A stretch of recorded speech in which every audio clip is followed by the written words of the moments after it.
Assalamualaikum warahmatullahi taala wabarakatuh dan salam sejahtera. Saya Penuh Farah Wahidah binti Azan, pensyarah Diploma Pelancongan Regresi Jabatan Pelancongan dan Hospitality Politeknik Muazzam Shah akan membentangkan kajian penyelidikan iaitu kesedaran pengusaha industri kecil dan sederhana terhadap pengurusan sisa di Teluk Cempedak, Kuantan, Pahang. Berikut merupakan isi kandungan yang terdapat dalam kajian penyelidikan ini. Ini merupakan abstrak bagi kajian penyelidikan ini. Seterusnya, kita beralih kepada bab 1, pengenalan. Aktiviti pelancongan telah menyumbang kepada penambangan sisa pepejal khususnya seperti sisa makanan, cardboard, bahan pembungkusan seperti botol, plastik, kertas serta aluminium. Pengurusan sumber manusia yang tidak cekap boleh menyebabkan pencemaran malah mewujudkan kesan sampingan seperti mendatangkan penyakit dan mengganggu kesihatan manusia. Malaysia telah mengalami pencemaran dalam berbagai bentuk dan dimensi yang terdiri dari pencemaran udara, air dan bunyi sehinggalah pencemaran sampah sarap yang seolah-olah tiada penghujungnya. Antara 17,000 tan adalah mempunca dari sisa makanan merangkumi 44.5% daripada keseluruhan komposisi sisa pepejal. Pelbagai aktiviti sisa buangan di tapak perusahaan adalah penyumbang utama kepada penghasilan pencemaran bau. Sebanyak 38,000 tan sisa pepejal sehari yang telah dihasilkan di negara ini. Negeri Pahang merupakan antara negeri yang tertinggi dalam pembuangan pengurusan sisa. Hal ini disokong oleh Bazai 2022 iaitu Pegawai Jurutera Asal Bukit Negeri Pahang seperti data yang tertera di dalam jadual di atas. Seterusnya diikuti dengan bab 2 iaitu kajian lapangan dan kajian literature.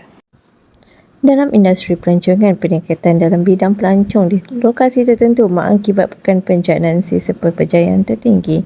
Namun, sisa pepejal juga dikenali sebagai sampah dan semua sisa lain yang dihasilkan oleh aktiviti manusia seperti pengusaha penginapan berkaitan dengan barangan yang dibuang.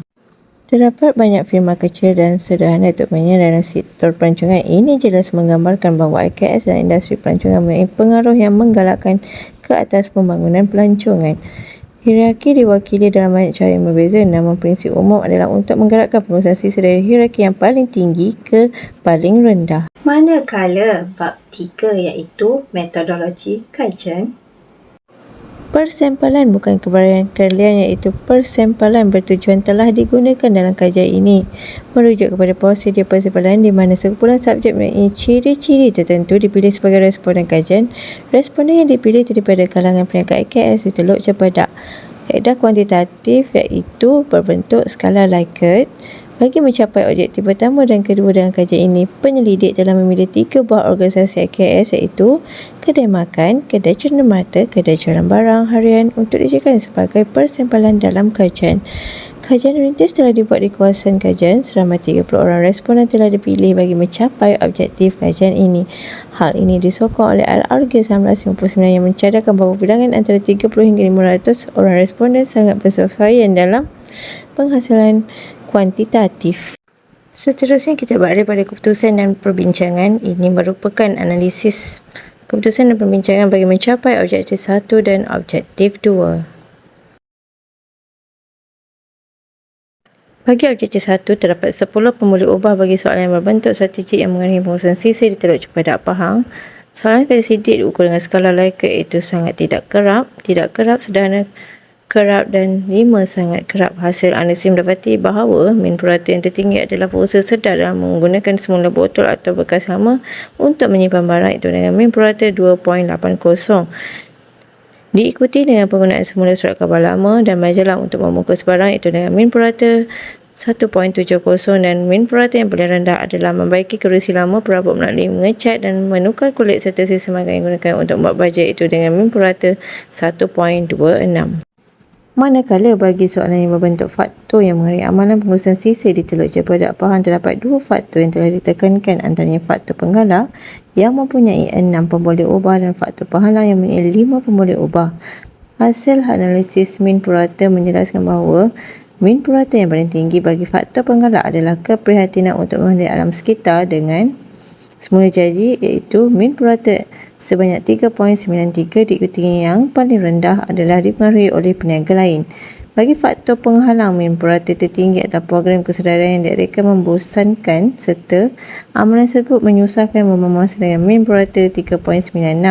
Diikuti dengan jarak di antara tempat meniaga dan kemudahan pengurusan sisa makanan adalah sangat jauh. Program yang diadakan membosankan serta tidak diwajibkan oleh pihak berkuasa dengan min purata sebanyak 3.76. Soalan amalan pengurusan sisa ini diukur dengan skala Likert, iaitu 1 sangat tidak sedar, 2 tidak sedar, 3 sederhana, 4 sedar dan sangat sedar. Seterusnya kita beralih kepada kesimpulan. Secara keseluruhannya, dapatan daripada kajian ini menunjukkan bahawa responden mengambil bahagian dalam beberapa strategi pengurangan sisa dan pengurusan sisa pekerja. Hierarki seperti penggunaan semula, pengurangan dan kita semula. Tahap penyertaan mereka dan penggunaan semula awal, lama, botol, tin dan bebas seperti yang ditunjukkan oleh penulisan adalah purata. Sebaliknya, mayoritas responden tidak menggunakan beg sendiri dan membeli bahan mentah. Bagi faktor amalan pengurusan sisa, pula faktor yang menggalakkan dalam kita semua ini adalah dengan keperhatian responden dan memelihara alam sekitar. Namun faktor yang menghalang mereka adalah dalam mengamalkan amalan kita semula ini dan jarak di antara tempat berniaga dan kemudian pengurusan sisa makanan adalah sangat jauh, dan mereka tidak tahu mengenai amalan pengurusan makanan serta program kesedaran yang diadakan dan sangat membosankan.